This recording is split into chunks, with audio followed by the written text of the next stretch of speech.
Kia ora anō, g'day, welcome back here with another Q&A video regarding the title. The subject heading is viewer questions, and this one here is from a member of the channel, a subscriber, just an awesome supporter of the channel. He's a family man, he's not looking to go on selection or anything like that. I think him and I are pretty similar in age. He may even be, I think he may be slightly younger or slightly older than me. I can't remember. But his name is Dan anyway. And yeah, just very grateful. Thank you, Dan. Thank you for your support, bro, your time. Yeah, and the thought that you've put into your questions. He's sent a really nice email and he's got 3 questions in here. One of the questions is actually more for my wife, and he calls for your, in terms of your lovely wife and about how she felt, etc., etc. So I'll look to address that question. That's actually his first question on his list, and the other 2 are more for me. So I'll look to, well, I think they're more for me anyway, as of the way I've interpreted them. So I'll look to do the first question with my wife when she's home, because it would need her take. And yeah, and her thoughts and input into that, because it's more directed to her. But he's got in here, he's given a nice little intro and a flow of stuff, and then he's got, my questions are a bit long-winded and I wanted to ask them in speech, but I'm really curious, so I thought an email would be appropriate. So here it goes. So I'll go to question 2 first, and I'll leave question 1 for when my wife is with me, and I'll read that out. Question 2 says, I'm sure as a member of the armed forces for whatever country, on deployment there's rules of engagement and commanding officers. Yep. And even governments backing the operations and missions.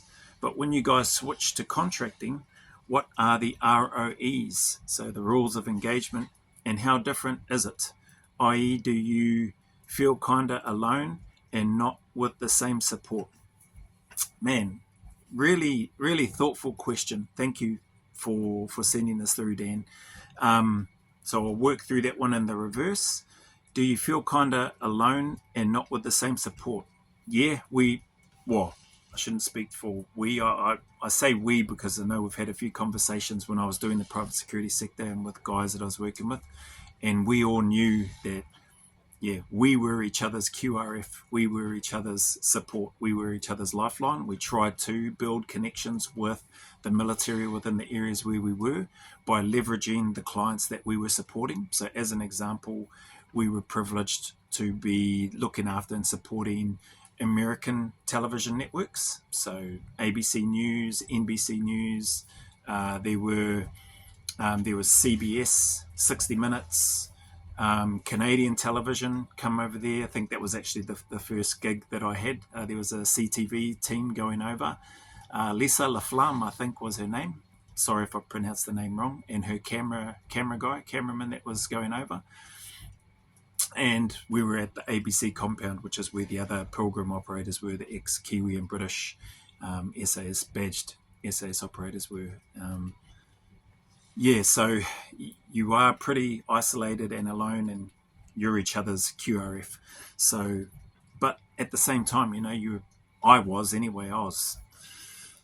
rapt to be in their presence. I was rapt to be working with that caliber of men and operators. Hang on, let me just get this cord so the screen stops playing up.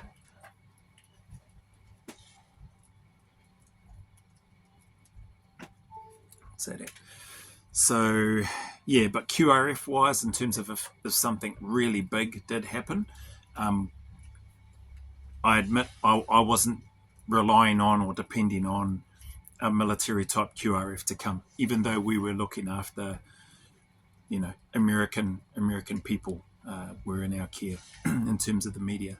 So yeah, there's that aspect. I never felt alone in terms of support, though, like the operators and stuff there, the banter, just the trust that I had in those men anyway, with regards to what I knew they were capable of because of their backgrounds, and that alone was enough for me and gave me just absolute trust and confidence in them. So yeah, I never felt alone in that sense. Alone maybe in the sense of, if something big did happen and we're well away from base and we're with our clients, we didn't have a direct line to air support. We didn't have a direct line to the American military or Australian military or any of the military that was there within the area that we were operating in. We had a direct line back to our base, which is where either one of the team leaders or one of the senior operators would be, and they were coordinating and keeping a track of where players and team members were. So and then from there they would have done everything. They would have done everything they could have to try to coordinate and initiate some sort of QRF if they could, with regard to the contacts that they had. What are the ROEs? So, the ROEs, rules of engagement for us in that setting as a contractor, looking after and protecting television media as it was at the time, we didn't have any formal ROEs issued out. There was no placard or template and saying, hey, here's the ROEs. For us, it was always going to be a case of using our knowledge, training and experience, looking to try to prevent being involved in or getting into or going into any situations whereby there could be a potential stoush or contact, for want of a better term. And that came down to the planning, that came down to the experience and skill, that came down to doing reconnaissance of various areas before going into them, as and where and when we could. That came down to the route manipulation and identification in terms of varying the trails and routes that we would go, varying the use of vehicles, change of dress, a whole bunch of stuff that went into trying to be as low profile as we could with regards to the work, so that we didn't draw attention and hopefully so that we didn't end up in a contact. During my time during private security, never once ended up in a contact, which I'm really, really grateful for.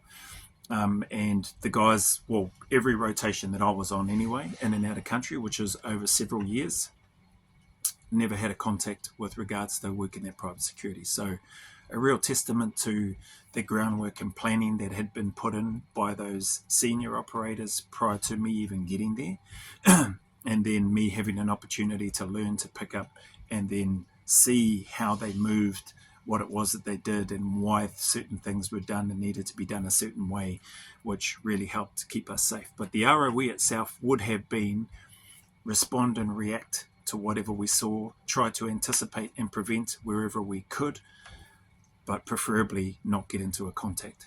So, almost, not quite, because I think for me, and I'm sure other operators, if we had have sensed danger and if we saw people that looked to be aggressive and we could see that they were armed, myself and the men that I was with were not the sort of men that are going to sit back and wait until they then draw their weapon and put it straight at us and squeeze the trigger. Like, we would have responded and reacted before then. But thankfully, due to the way that we were working and the men that I was surrounded by and that experience and knowledge and skill that they had, I never encountered and we never encountered any contacts during that time in the private security space. So it was a real blessing to be with that team, to be with that caliber of men when I had left the Australian Regiment and moved into that space. So hopefully that helps with regards to the ROEs. I think most teams in that contracting space would have been pretty similar, leverage their skill, their experience, their training that they've had in the past, identifying the threat, try to prevent it as much as they could, wherever they could, and or at least minimize the potential of getting into a contact. All their route selections and all that sort of stuff, they would have been doing a lot of the same things, and trying to avoid where they could. Some of the differences being that some of those groups that were kicking around in more a higher profile perspective with regards to their contracting and private security, they were a much easier to identify target. So it was much easier for people that didn't necessarily want us there in the country to just clack off an IED or an improvised explosive device and take out what they perceived to be intruders, foreigners, Westerners that they didn't want in their country in the first place.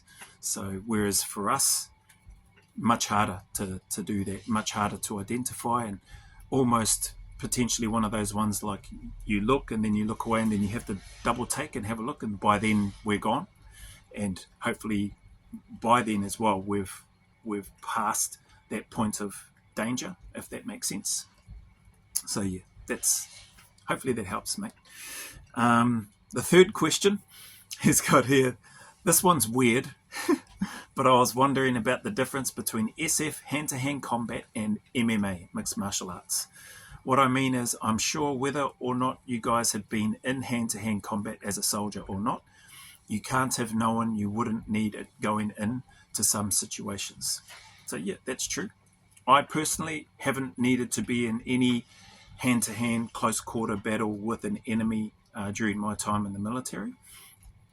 But yeah, we were definitely trained in and prepared for that should that happen, because of that, because of that possible outcome in terms of the type of operational job that you could have been on, or the situation that you may have been in. So into some situations. So I guess I'm asking, is the training similar, or are you trained just to end it by whatever means as fast as possible to get back in the fight, or do you guys punch and armbar and stuff? So awesome question, bro. Thank you for that, Dan. Yeah, the latter part of that, or nearing the end of that question, it's pretty much win by any means necessary. It's life and death. So MMA is, there are rules with regards to mixed martial arts, and yeah, there are no rules with regards to military style hand-to-hand combat when it comes to life and death. And so yeah, very, very different. When I went through, we weren't being taught arm bars and stuff like that. There were some restraint holds, I think, for the purposes of like POW capture type stuff and compliance and that sort of thing, but not in a like it's do or die, it's you or me. We are about to throw down, and there's only going to be one person walking away, sort of thing. So yeah, those aspects are very different. We weren't worrying about learning arm bars and that sort of stuff for that type of thing.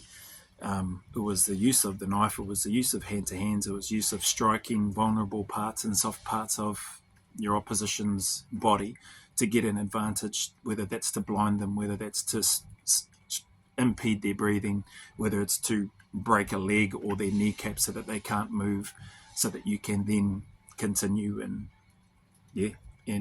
do what you need to do if it came to that. But like I said, for me, I never experienced or never had to go through, or I was never involved in any hand-to-hand combat with a person on operations. So yeah, hopefully that helps answer it. It's very different, and it's a different mindset to mixed martial arts. I think there's a lot of similarities. You hear some of the professionals at that high level. I've never been at that level, but you hear the professionals talking about, they're ready to die and step into that cage, and man, somebody could die in terms of the strikes that they're throwing, the elbows, the slicing and cutting elbows that they're throwing, the punches, the kicks. Man, that blunt force trauma to the head, to this little thing up here, with regards to bone on bone, or bone on the brain and all that sort of stuff into the skull, could literally kill somebody. But at the end of the day, with regards to mixed martial arts, there are rules that govern that sport. There's weight, weight categories, as an example. There's glove specifications, there's hand wraps and all that sort of stuff that need to be checked. Mouth guards, groin guards, etc., before they'll let people into the cage. Like, there's a whole bunch of rules, and then you have a referee, and then you have judges. So yeah, in the military side of things, with regards to this particular question, Dan, yeah, there's none of that stuff, and it is try to end it and win as fast as you can by any means necessary, and then crack on with the rest of the fight, like regroup with your team and or get out of there with your team as best you can if you end up in that situation. But like I said, thankfully, I was never in that type of situation in my time in the Defence Force. So What's he got? I really hope none of... Oh, yeah. So it was really nice too what he put at the end. I really hope none of these questions are too personal or intrusive, but these are some of my curiosities. Always in support. And he just signs it off with his name, Dan. So, yeah, appreciate you, brother. I hope that my responses to these two questions, at least, are helpful in some way, or help with regards to answering some of your curiosity instead of making you more curious. But yeah, appreciate your time and support. And like I said, I'll come back to that first question with my darling that you've asked, to get her thoughts and her perspective, because that one's more relevant to her, and it's yeah, it'll be good to hear her thoughts in that as well. So anyway, thank you, Dan. Thank you, anybody that decided to pop in and have a nosy and see what this was all about. I appreciate the time, the thoughts, the comments, the consideration, everything that you may give, even if you just stumbled across here and then went, yeah, no, it's not for me. Thank you very much anyway. To those, as always, with any difficulties, struggles, trials, going through hard times, just know that you're not alone. Keep turning up, keep staying in the fight, stay consistent, stay disciplined, keep putting one foot in front of the other. Know that the sun will shine again, better days are ahead, and there is a light at the end of that long, dark, lonely and miserable tunnel. So keep at it. Remember, go always a little further. Who dares wins, and who cares wins. And until the next video, a big mana wave coming from me to you, filled with my aroha, respect, appreciation and gratitude for you all.